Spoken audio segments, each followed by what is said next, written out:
All right, what is up, everybody? Happy Monday. Welcome back to SaberSim's DFS Office Hours. It is Monday, October 11th of 2021. Excited to be here on stream today. October's got to be the best month out of the whole year for sports, right? We've got NHL starting up tomorrow here, middle of football season. We've got playoff baseball. We've got basketball starting up in a week here. Just an awesome time to be a sports fan and a DFS player. Excited to be here on stream today. We've got a lot to get into. I know a bunch of you guys watching here are probably most interested in the giveaways for our weekly max challenge. So we will get into all of that here in just a moment. But of course, we do have a few questions as well that have already come in, and we'll be answering questions here throughout the stream. So one more item on housekeeping here before we jump into questions and the giveaway stuff. I wanted to mention that the rest of this week, Tuesday through Friday and Monday of next week, is going to be all dedicated to NBA content. I know a bunch of you guys out there play a bunch of NBA DFS. I believe it is our second most popular sport in terms of just how many unique users build lineups for NBA. So I think it's our second most popular. So NBA tipping off next Tuesday. Wanted to give you guys a full week of NBA related content, GPPs, showdowns, contest selection, late swap strategy, right? A lot of the similar topics we've been doing for NFL, a little bit different. Want to talk about some of these things for NBA. So beginning tomorrow through Monday of next week, we'll be doing strategy sessions. Obviously, these will be live. Still have an opportunity to ask any questions you have. If there's football questions coming up towards the end of the show, we'll probably be happy to answer any football questions as well, but really want to hit the NBA content hard for this week. I know there have already been a few questions about hockey, and I know the puck drops tomorrow on the start of the hockey season. So we are planning on doing an NHL strategy session. I think maybe that might end up being next week, maybe. So unfortunately, no hockey content for this week, but it's on our radar. We do want to get some hockey content out for you guys. So plan is to do a strategy session for NHL here in the next couple weeks as that season gets rolling as well. So just wanted to mention that real quickly here. Let's see. So I guess with that, it's time for the giveaways and announcing some winners. So first, let me go ahead and pull this up on screen here. If there are any questions on what on earth am I talking about here, our weekly max challenge, right? We've been doing this for all 5 weeks of the NFL season so far. We'll continue to do this through the end of the season, but it is the easiest and the most positive EV contest you might play all year. Just a couple of rules. You need to wear the SaberSim avatar on DraftKings or FanDuel. So this link here will take you to the site where we've got all our logos and avatars. Just get those up as your avatar on DraftKings or FanDuel. Max out either the 50-cent mini max or the 5-cent pooch punt on FanDuel for the NFL Sunday main slate. The two most important things there, you've got to max it out, and you need to make sure you're picking the right slate. I know there's, especially earlier in the season, there were a few people maxing out their contests for the showdowns or the Thursday to Monday or other contests. The reason we want you to max it out and the reason we've picked these contests is these are contests that have a ton of effective entrants. They have a very flat payout structure, and they're under $3. They're just very soft contests to beat. Maxing it out gives you as many opportunities as possible to build a high upside winning lineup for that contest. It resembles our contest selection and bankroll management strategy. So that's the rules. And then, of course, to send a screenshot showing that you've got the avatar up and your entries are in the right contests to Andy at sabersim.com before 1 o'clock Eastern on Monday. So we got 65 or so entries for both sites here today. So thank you to everybody that sent those in. And then, of course, I know I won't read all of this. I know a lot of you guys that are here every Monday are getting familiar with this, but there's extra goodies if you take the contest down. So if somebody binks this thing, we're going to give you extra cash and a bunch of free SaberSim and some custom gear. But we also have prizes for the top finisher every week of this particular contest, and then giveaways for 3 people on DraftKings, 10 people on FanDuel to play the contest for free the next week. So before we get into the giveaways, let's do our top finishers. So for this week, let me get this here. Our top finisher on DK on DraftKings, 148th place, is Oakley 357. So congratulations, Clay. You've won. This will actually change. The $75 single entry end zone is now a little bit too small here coming into week 6 to match our contest selection principles. So what we've changed this to is it is 2 free tickets. It is to the $50 red zone and the $27 blind side. So you'll get 2 tickets, both single entries, both have a lot more effective entrance, should be softer contests overall. So you get 2 of those tickets, free month of SaberSim, and an entry to the private $5,000 free roll that we're doing at the end of the season. And on FanDuel, our winner is B Weezy 82. 69th place overall. Congratulations, B Weezy 82.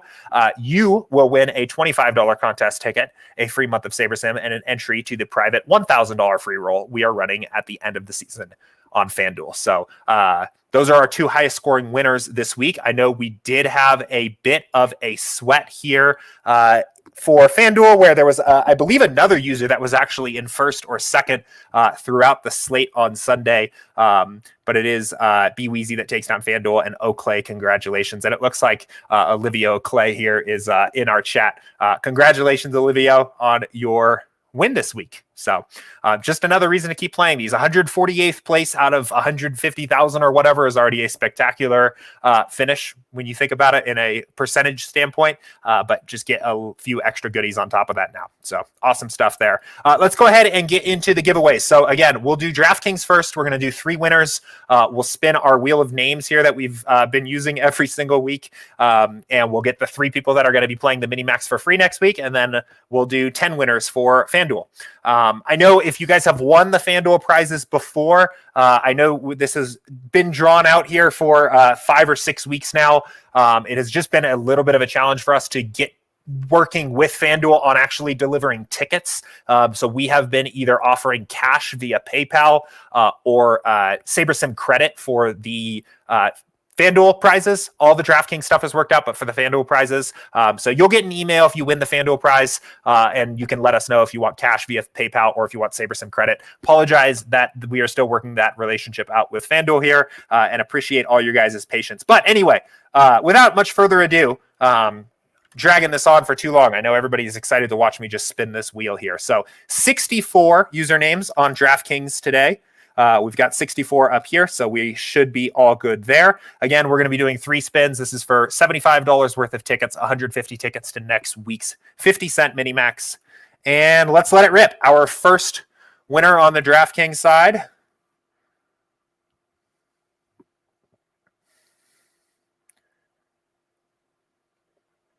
is Jack Ross. I think that's probably how it's pronounced. Congratulations, Jack Ross, playing the mini-max for free next week. The bye weeks are starting this week here, which is kind of interesting. Adds a little bit of a shake-up to strategy, or just reduces the size of the player pool a bit. So a bit interesting this week. But our second winner for the DraftKings giveaway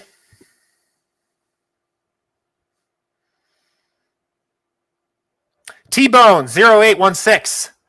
Congratulations, T-Bone. And our third and final winner for this week for the DraftKings side of things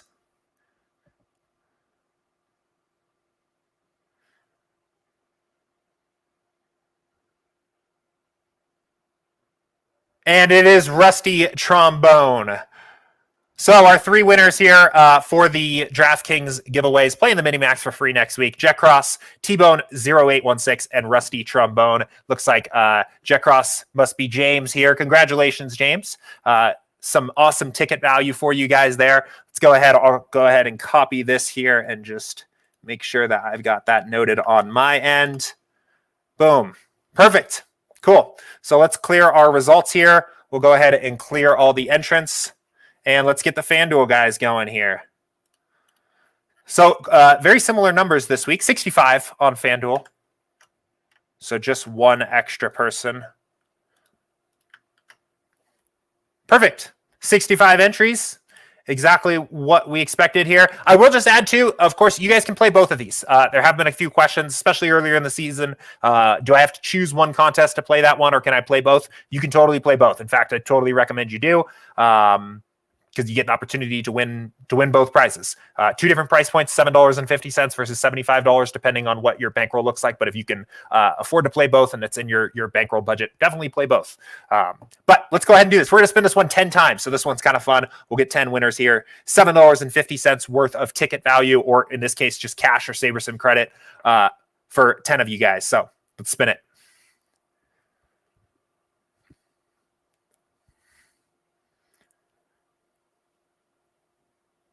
All right, our first winner is Sunday Nights. Congratulations, Sunday Nights. Let's hit it with number 2 here.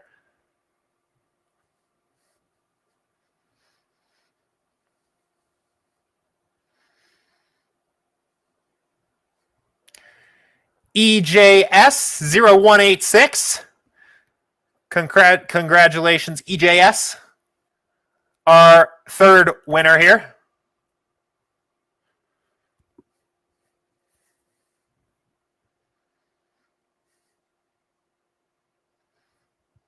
And it's Miami Mike. I think Miami Mike has won this already before this season. So congratulations, Miami Mike. You can, of course, win this multiple weeks. All right, our fourth winner. And I see a few questions trickling in here in YouTube chat, guys. I'll answer these in just a few moments. Want to get through all the giveaways first. Enlo Jr. Congratulations, Enlo Jr. Our fifth winner.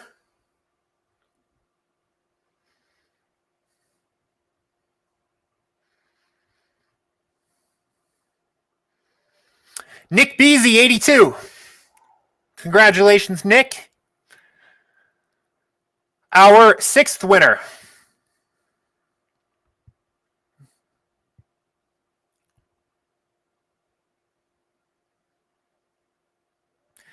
Is Cusplove, I think. Cusplove. It's kind of hard to say. Congratulations. Number 7. I really wish to. I know you guys can't hear it. My computer audio doesn't get shared, but there's this big round of applause that goes off every time somebody ends up here. So, Remy Toes.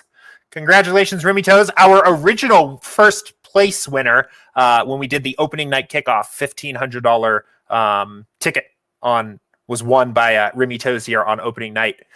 If you are here, let me know if you've used that ticket yet and how it went for you. I'm curious, or really any of our original winners of the first opening night tickets.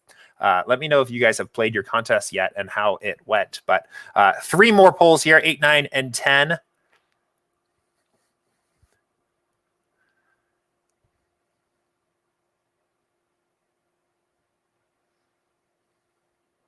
Oh, that was close. Dice Hawk. Congratulations, Dice Hawk.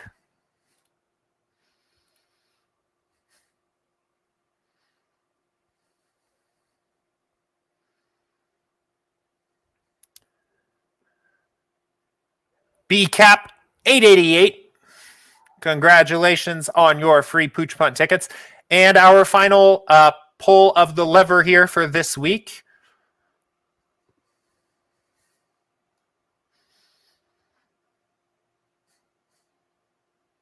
Oh, another close one. Just over the line there for Razor the Guru. Congratulations, Razor. Let's go ahead and grab these 10 names here. So again, everybody that won this week will get an email sometime this afternoon letting them know when to expect their tickets or prizes and things like that. Congratulations again to all of our winners. We will, of course, be doing this again next week and the week after that and the week after that. Every week of the season, we'll be doing this. I know there are still a bunch of you guys that are sticking around for this Play All 18 Weeks challenge. I'll have to go in. Maybe next week I'll go in, or maybe at the halfway point of the season, I'll go through and figure out exactly how many folks are still in it for the 18-week challenge. But if you get through all 18 weeks and you participate in this in all 18 weeks, you have guaranteed prizes, which is pretty cool. So 3 free months, some Yeti gear, and then you also get access to that free roll at the end of the season. Again, the whole idea here is that we wanted to create a contest that resembles how we recommend people play DFS from a contest selection and a bankroll management standpoint, right? Playing contests with a lot of effective entrants under $3 that have flat payout structures, playing them consistently every week, getting a ton of entries at low dollar contests, playing within your bankroll and giving yourself the chance to win, really to basically win big once that season. It makes your entire season when you play like that. So that's our goal, and that's the idea here. So again, I saw Antoine here asked, how do you enter this? So I will just, this is up on screen here, but I'll read this one more time. You need to wear the SaberSim logo as your avatar on DraftKings or FanDuel. Max out either the 50-cent mini max on DraftKings or the 5-cent pooch punt on FanDuel for the Sunday main slate either way.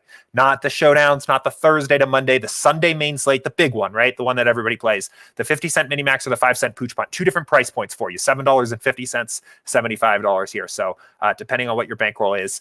And then once the contest locks, all you need to do is take a screenshot. I see a lot of people do it on their phone. That's perfect. Send a screenshot to Andy@sabersim.com showing us you're in the contest, and then you get entered. So if you bank the contest, we're going to give you extra stuff. If you're the highest scoring SaberSim avatar that entered, you get the extra goodies here as well. And then, of course, we just did all the giveaways, but a few folks get to play the contest for free the following week. So I'm really glad that this has been so successful so far this season. I know there's a lot of excitement here every Monday for people looking forward to watching the giveaway and seeing if they won and following along and having a little bit of additional extra sweat here. So I'm glad it has been successful. I think we'll continue to try to do these things for other sports and things like that too in the future. But Samuel also asked, so how many tickets being pulled yet? I think I assume I just missed this here at 12:10.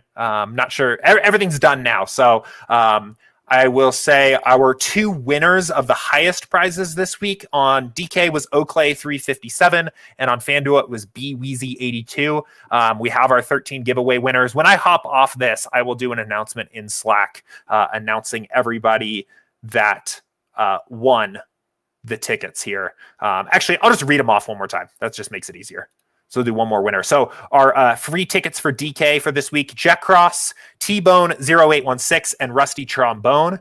And then on FanDuel, our 10 winners, Sunday Nights, EJS 0186, Miami Mike, Enlo Jr., Nick Beasy 82, Cusp Love, Rimmy Toes, Dice Hawk, BCAP 888, and Razor the Guru. Congratulations to all of you guys for winning free tickets this week. So that will do it for the giveaway for this week. Again, we'll be doing it all over again next week. So keep playing, keep participating, keep being a part of it. But let's go ahead and jump into office hours. Let's get into it.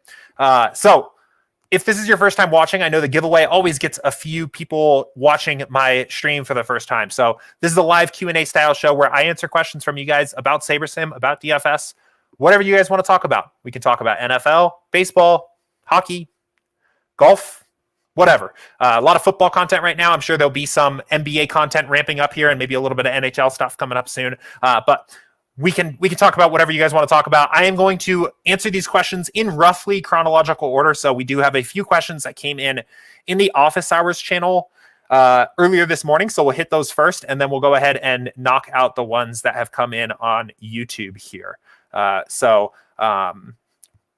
Let's go ahead and just get into it. So the first question came in. Well, really, the first question was from Manny early this morning talking about strategy session for NHL. So talked about that a bit at the start of the stream here. The answer is yes, we plan to do a strategy session for NHL, but it is going to be a big NBA focus over the next week. So I think maybe the following week, next week, or maybe the week after that, we'll turn around and get a good NHL strategy session in. I know there are a few of you hockey grinders out there. I'm hoping to dive into hockey deeper this season. To be completely honest, I've never played a ton of NHL. I'm familiar with it, played contests here or there, but I know people are some serious hockey grinders out there. So want to give you guys some content. But let's jump into this first question here from Matt, which is kind of our first strategy question of the day. And Matt said, is there a way to set a rule to stack multiple games? For instance, a QB plus 2 of his wide receivers and 2 players from a separate game. For example, Dak with Cooper and Lamb plus Antonio Brown and Fournette.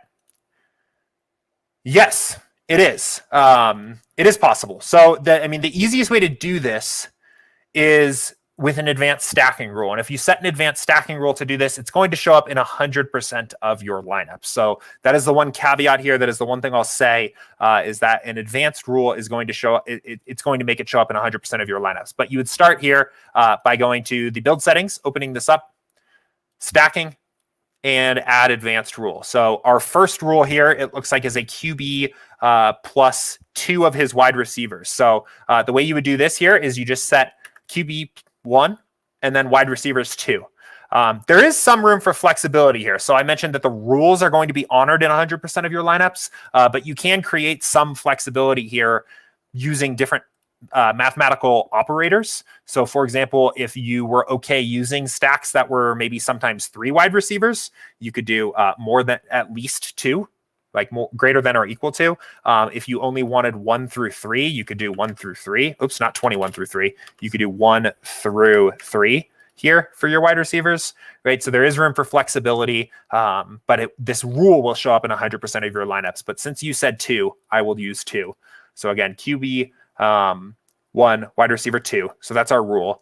You can edit the teams that are available to show up in here. So if you wanted purely just 100% Dak Prescott, you could do only, where are they? Cowboys.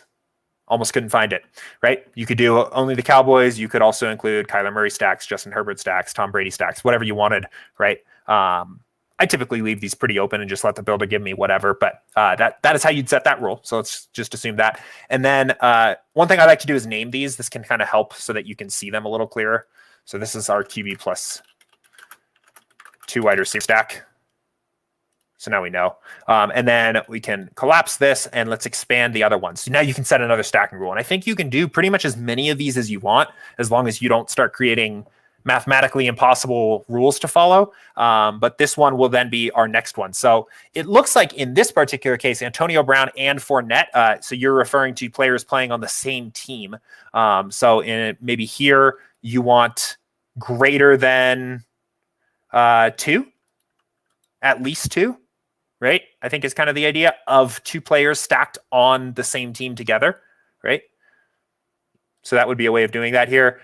If you don't want, maybe you don't want to include running backs or, well, I guess you do. You said Fournette, so maybe you do something like this here, right? So this is going to make sure that we have that second stack. Again, you can edit the teams here. I know I actually haven't seen this one too much. I'm curious what the correlations of these players look like, to be completely honest. I would not be surprised if they are slightly negatively correlated. So that is one thing to look out for, right? Antonio Brown and Leonard Fournette are negatively correlated to one another. There's only so many touchdowns to go around, right? There's a negative correlation there. They work in a stack because they're both more like heavily correlated to Tom Brady, right? Brady is correlated to Antonio Brown 0.39 and Leonard Fournette 0.07. So we don't care about the negative 0.05 negative correlation between those 2 players to each other when they're both very correlated to Brady in a Brady stack. So that is the one thing I would be cautious of setting this kind of rule, because you are going to potentially give yourself situations where you're stacking players that are negatively correlated together. You may get lineups like this just with the builder without any rule anyway. It's not necessarily I know that the other common side of this is people asking me how to get rid of all these kinds of stacks in their lineups because they don't want them. And that's not necessarily what I'm saying either, but just be aware that this may create negative correlations in your lineups, but this is how you would do it. So we could call this one, this is, I guess, really just 2 players from same team, right? So we won't build a ton of lineups, but let's quickly build a quick pool. And we are expecting to see a QB plus 2 wide receivers in every single lineup. And then of the remaining players here to have at least 2 players from the same team. Actually, you know what? Again, since the language of this question actually kind of made it sound like this was actually more about equal to 2. Let's look at this here. Real quick before I move on, Samuel said, what is the percentage under more than X number or less than? What is the percentage under more than X number or less? Let me look.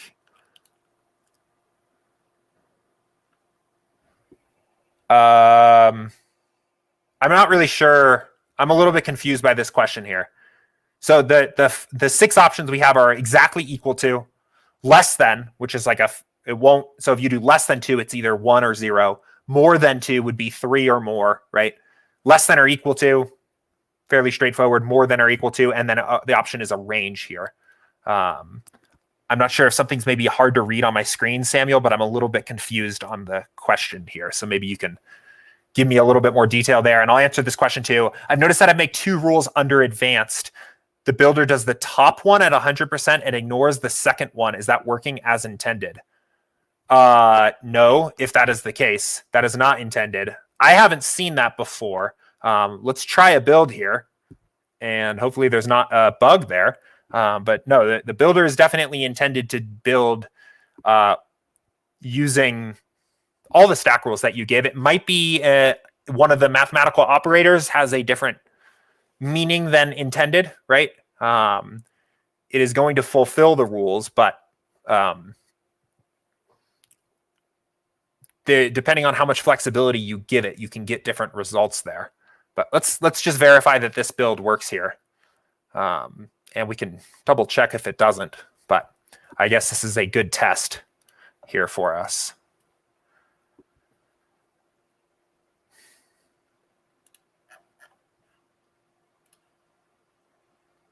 Okay, let's go ahead and do this.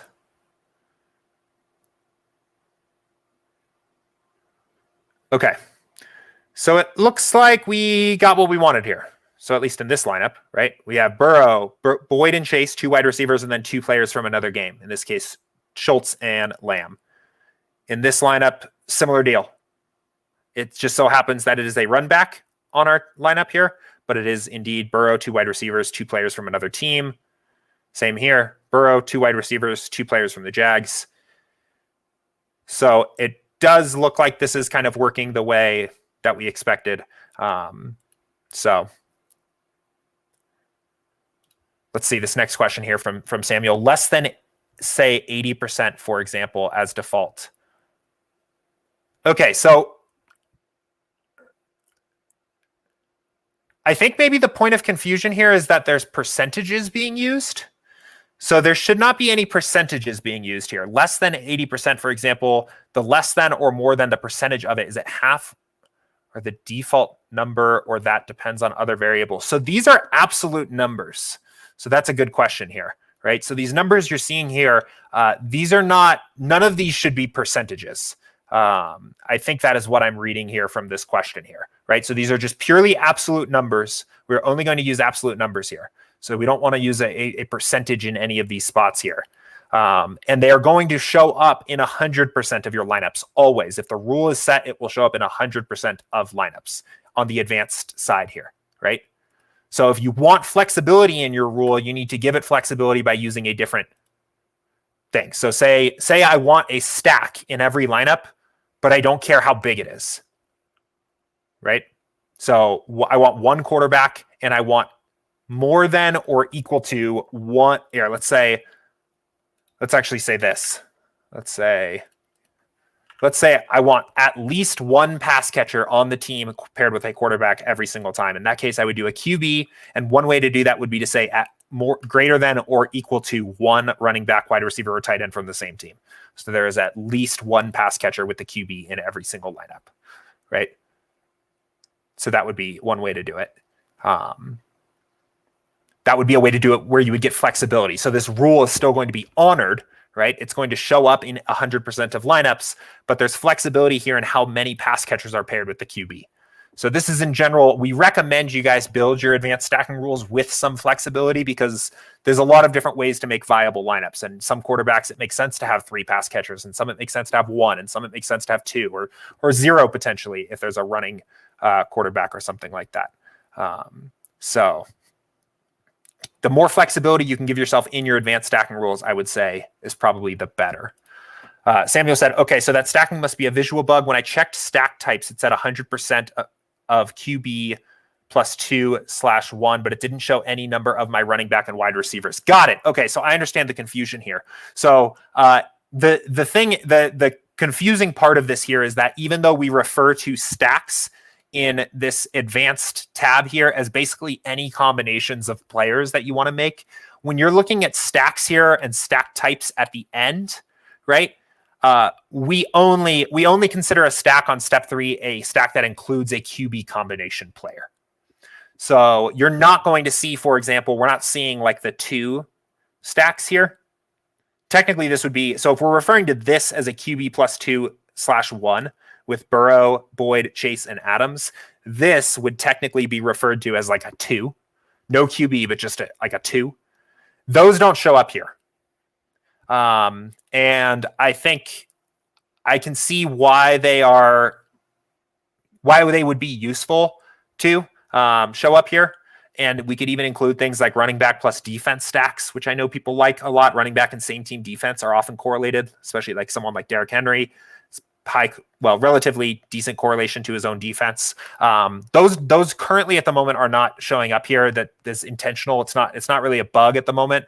It would be new functionality for us to implement it. And I think the plan is to do that maybe here. I can see why that would be useful, but that at this point might be something maybe more for a next season improvement here on the football side.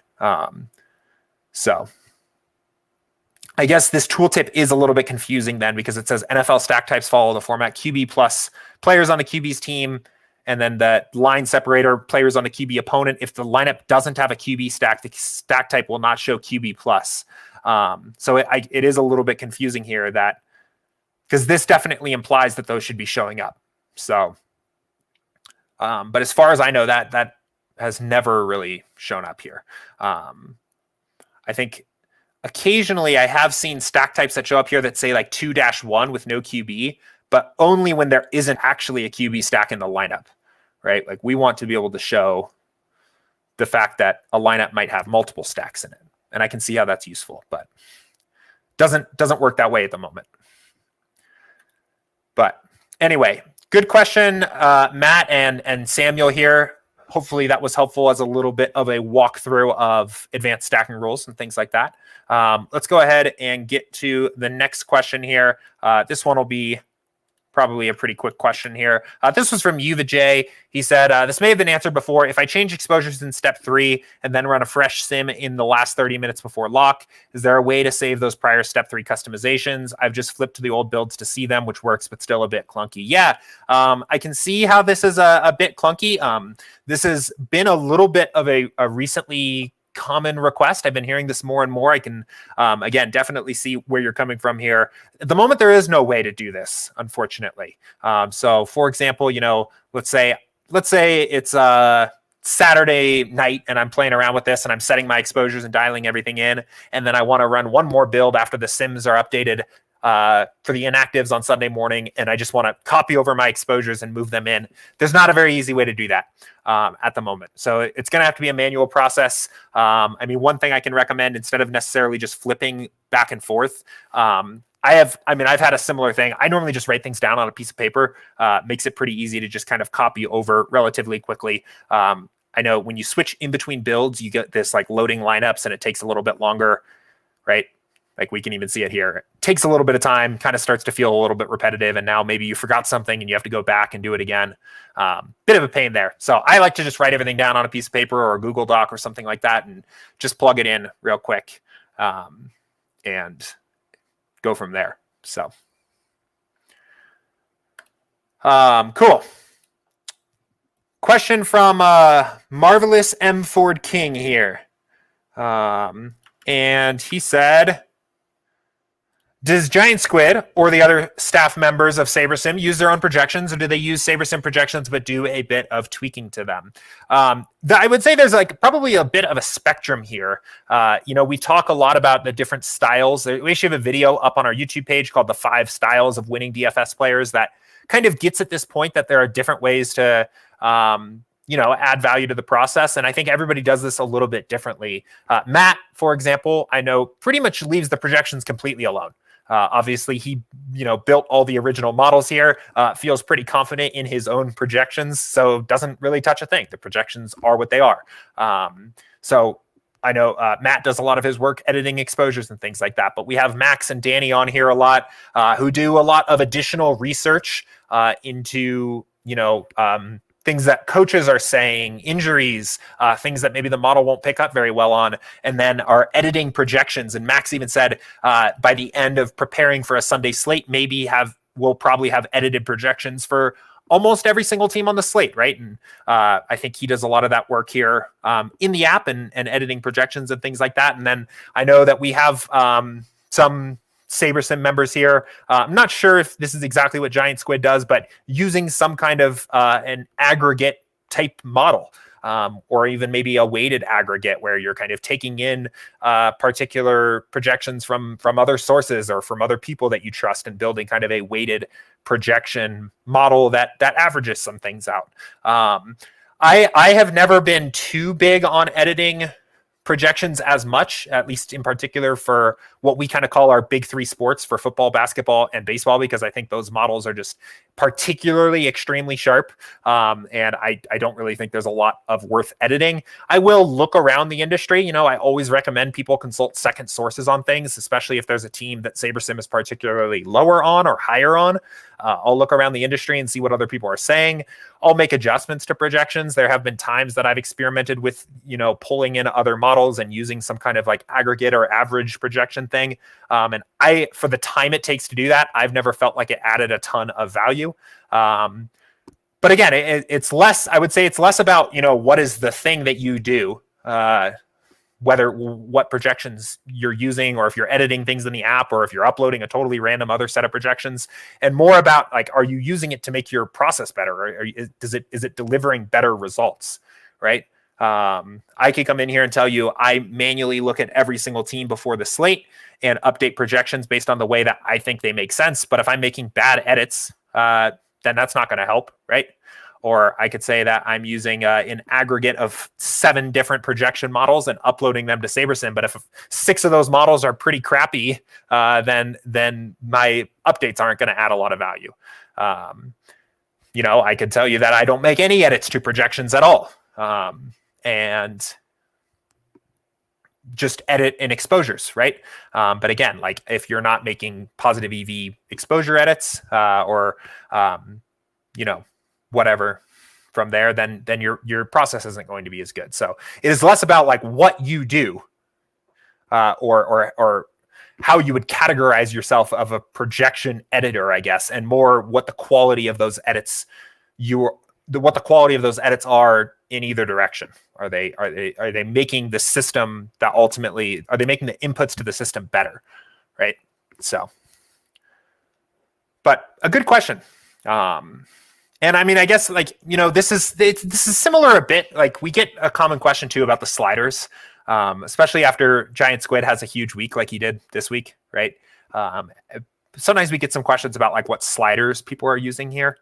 And again, I guess with the sliders in particular, because we have these default values, it's very easy for me to just recommend people use the defaults. But again, it is, I want to stress that it is not, the answer to all of these questions is not that there is this one perfect projection model out there that when coupled with this perfect slider setting prints money every single week, right? It doesn't really work like that. It is more about figuring out what your individual DFS process is to create the highest expected value lineups as possible that you can, right? You could tell me that you haven't touched a projection in 4 years of using SaberSim and are a profitable player, and I would believe you and be interested to hear what the rest of your process looks like. And you could tell me that you haven't edited an exposure setting in 3 seasons of football and you're a profitable DFS player. And again, I would totally believe you. I'd be interested to see what your projections look like.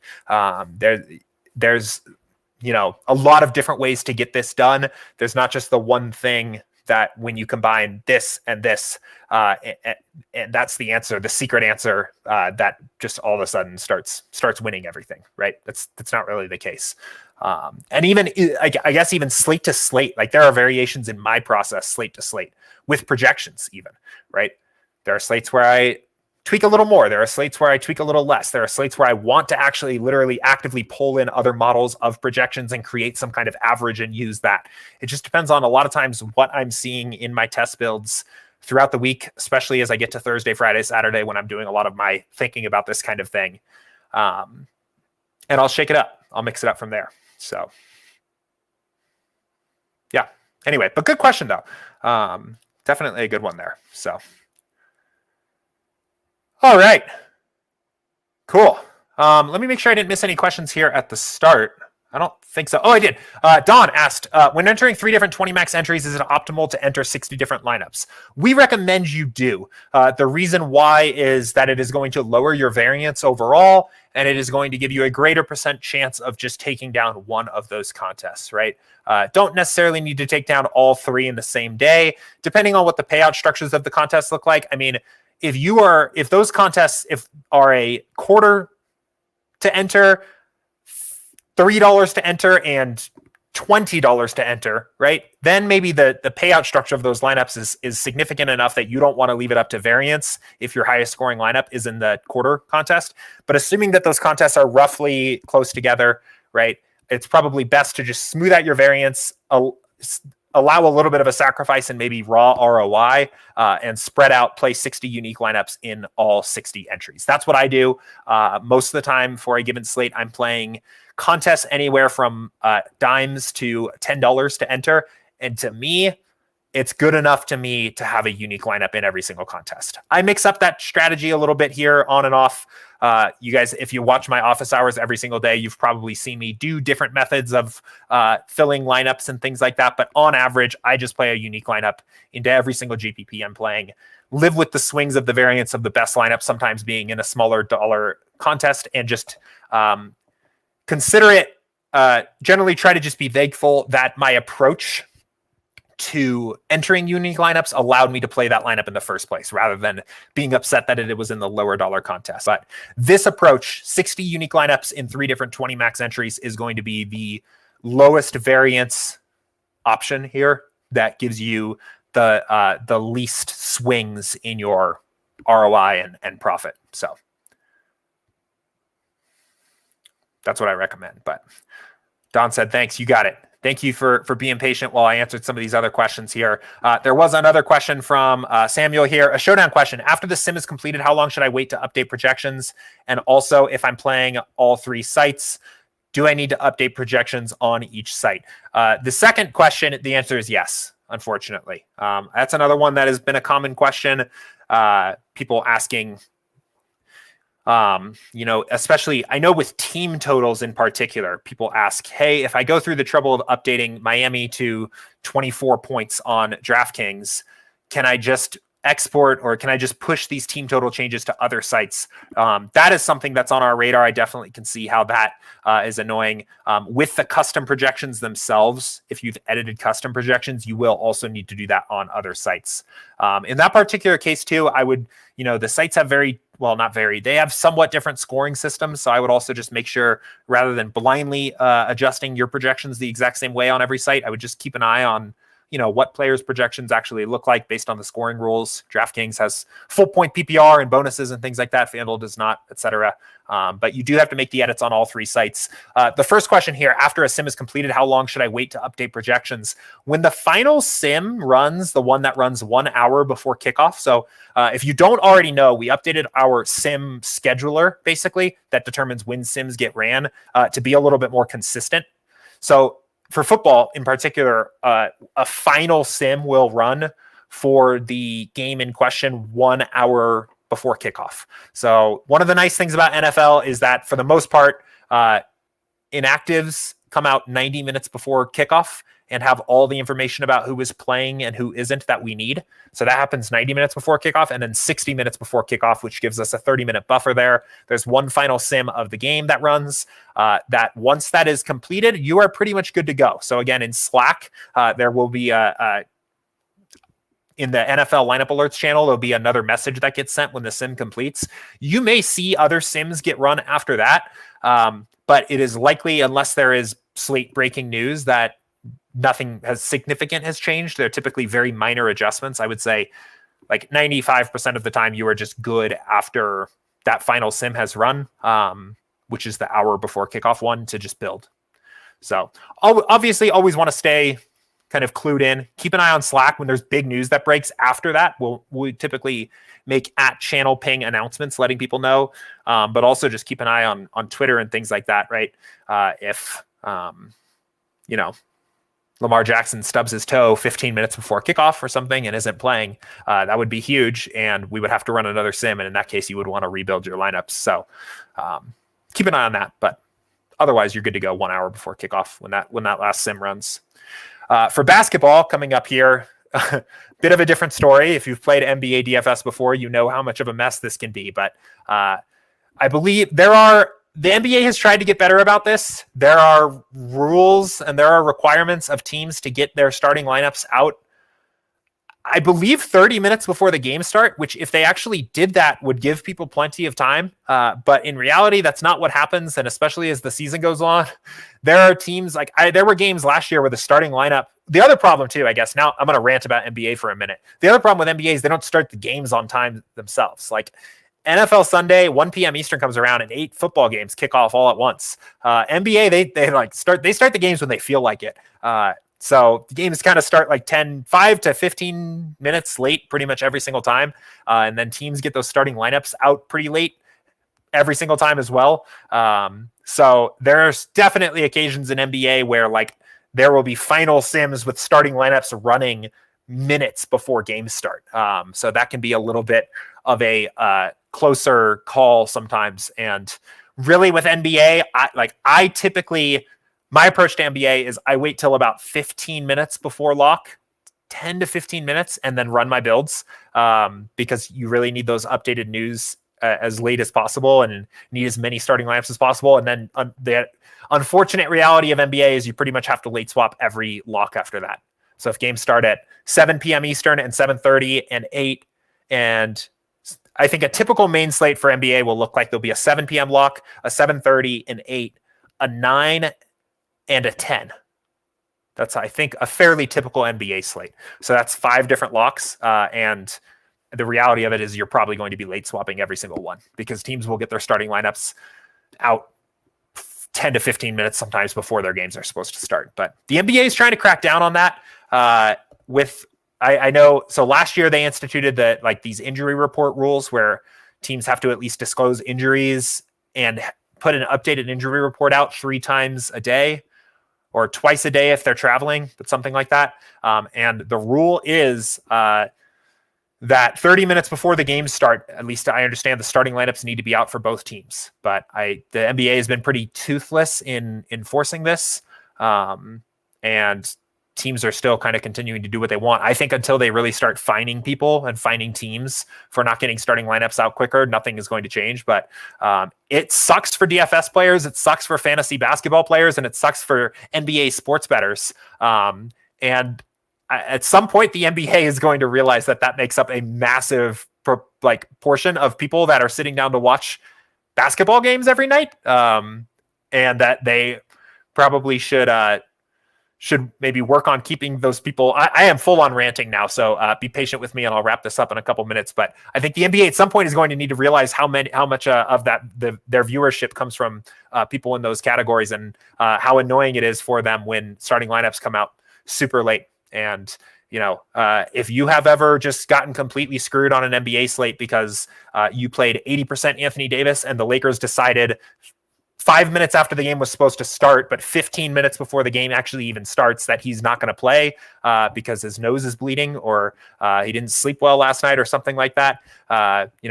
Anthony Davis sits out, it sounds like, for a lot of different reasons over the course of the season. That sucks, and that does not make you want to play NBA DFS, and it doesn't really make you want to watch the NBA. So I really, if I could have Adam Silver's ear for just 5 minutes, I would probably tell him that. But anyway, NBA rant over. What am I even talking about here? This was a question about when to build your lineups. So hopefully got to that. I guess while we're on it, I don't have any other questions here coming in, so I'll spend a couple more moments talking about other sports for this here. Baseball, wrapping up here in the playoffs, but for baseball in general, I typically wait till all the lineups are out. We'll run a sim every single time a lineup card comes out. I won't wait any later than 20 or 30 minutes before lock to build lineups. So if it's a baseball slate and there's a couple West Coast games and the lineups aren't out for the West Coast games, I will build my lineups 20 minutes before lock with whatever we have for those West Coast games and late swap later if I need to. But just want as many lineups in as possible. Hockey, similar deal. Hockey, I think probably Bigger thing is the starting goalies there, which again, a lot of times going into a hockey slate, you'll have a lot of starting goalies out, but you may not have all of them. And if the goalies are different, you may just have to late swap. So again, hockey, similar deal. I'll wait till 15, 20 minutes before lock. Maybe even 30 minutes. I guess the real thing with NBA, the thing that is like so frustrating about NBA is that for baseball, for example, even if you're sweating a couple West Coast game lineups before lock, you're like, these games actually don't start for 3 hours. Like, you can kind of get why the teams don't have their lineups out if they're not even playing baseball in 3 hours. In basketball, sometimes it feels like you are sweating the starting lineups for teams that are literally playing at lock. Like I don't even know. You'll have some East Coast game. The Celtics are playing the Knicks at 7 p.m. Eastern, and lock is at 7 o'clock, and that's one of the first games on the slate. And the Celtics just won't have a lineup out until like 5 minutes before lock for I have no reason why, right? It's a rush. It is. I love the NBA. It's my favorite sport to watch. It's one of my favorite DFS sports, but it's mind-boggling. Ryan said a Pacers game last year, it was 10 minutes before lock, and DK locked the game because the stat provider had said the game already started. They were showing players had already scored. I remember that. Yeah, and what was weird too is that I think some of the actual points that then actually occurred in the game when the game tipped off was actually like matched. There was something weird where people were like, is there some weird conspiracy going on? Like the game locked and DK was showing scored points, and then when the game actually started, those players actually like scored some of those points early on. Steve said, hugs, Jordan, hugs for you. Yeah, I didn't intend to come on here and rant about the NBA. Definitely not trying to spread any bad vibes. I am, especially the week before NBA starts, right? I'm so excited for NBA DFS. It's going to be a lot of fun. We're doing content for NBA DFS all the rest of the week. So the last thing I want to do is come in here and scare anybody off. But if you haven't played NBA before, maybe it's worth knowing what you're getting into because it is pretty time consuming, and you do need to be super plugged in before the games start for every single game on the slate. But anyway, any other questions or comments or 2 cents about anything we've talked about here today from anybody? It's a good stream here. We got some good questions here. Went over, of course, we did the giveaways, but we talked about some spreading out your variance in different contest sizes. We did some advanced stacking rule conversation. We talked about editing projections and what the spectrum of different options for editing projections are. Some solid questions overall. Before we start to wrap up, I will also just remind everybody one more time that the rest of this week is all going to be dedicated to NBA strategy session content. So I'll have probably a mix of a few different people on here. I'm sure Andy will poke his head into at least one of these. May have Max on or Danny or whoever wants to come on and talk NBA with me, but we'll be talking specifically NBA strategy for main slate GPPs, showdowns, cash games, late swap strategy, which is huge for NBA. So all kinds of stuff. That'll be the rest of the week this week and Monday of next week, leading up to Tuesday of next week's kickoff. So look forward to that. If there are questions in the meantime about things that maybe aren't NBA strategy, typical office hours kinds of questions for the rest of the week, I would say pop those into the office hours channel in Slack or email us support@sabersim.com, and we will get to you guys here as those questions are coming in Slack. If there is time for questions about football, hockey, any other sports that are going on, golf, things like that at the end of our NBA strategy sessions, we'd also be happy to take those questions then towards the end of the stream, but want to really hit the NBA content hard this week. So maybe a good opportunity to go back. One thing I will also just call out here at the end of the stream is that we have slates and even builds that go back years in our database here on SaberSim. So if you click NBA, for example, and if you want a little bit of practice, I've been doing this just to get ready for our content for this week, but you can go back here and like look at games and slates from last year. So I think in general, Monday, if you're curious, Monday, Wednesday, and Friday slates are typically big slates. Tuesday, Thursdays are smaller slates. So if you want to like practice, you can go in here and just mess around. So let's see. February 15th, 7 games, so decent sized slate. Maybe not super big, but that Friday, 9 games. So again, decent sized slate, right? If you want some practice on just remembering kind of what it feels like to build some SaberSim lineups for NBA. You can go in here and practice. And we've got projections. We've got ownership. If you have past builds, they'll show up here. And if you had custom projections loaded, they'll show up here. If you want to just, do a little practice, get back in the feeling of NBA, especially on the new app, right? If you played NBA last season, it would have been on the old version of the app. So on the new app here, get back in the swing of playing NBA. So pretty cool. And I think even, let's go back to 2020.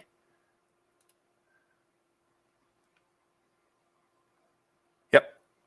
Oh, okay. So maybe no projections if you go back this far, but that's fine. You have the whole last season to work with. So let's see. Yeah, so no projections back if you go back that far, but last year's season is all in there, so you can practice. But anyway, guys, thanks for tuning into the stream today. Thanks everybody that asked questions and was here watching and following along. And congratulations again to all of our giveaway winners. I'll be getting an email out to all of you guys before the end of the afternoon, letting you know how to and when to expect your prizes. We'll get everything out before the end of the week. I will be back here again tomorrow for our first NBA strategy session. It should be, I think our goal for this one is to just do, main slate strategy, big slate strategy, not even necessarily big slate, but just not showdowns, full slate strategy. We'll do that one tomorrow. So looking forward to seeing you guys all then, 2 p.m. Eastern. In the meantime, enjoy Monday Night Football. If you are playing tonight, enjoy any of the playoff baseball games that are going on today. I know one got rained out, but enjoy the others going on, and I will see you guys tomorrow. See ya.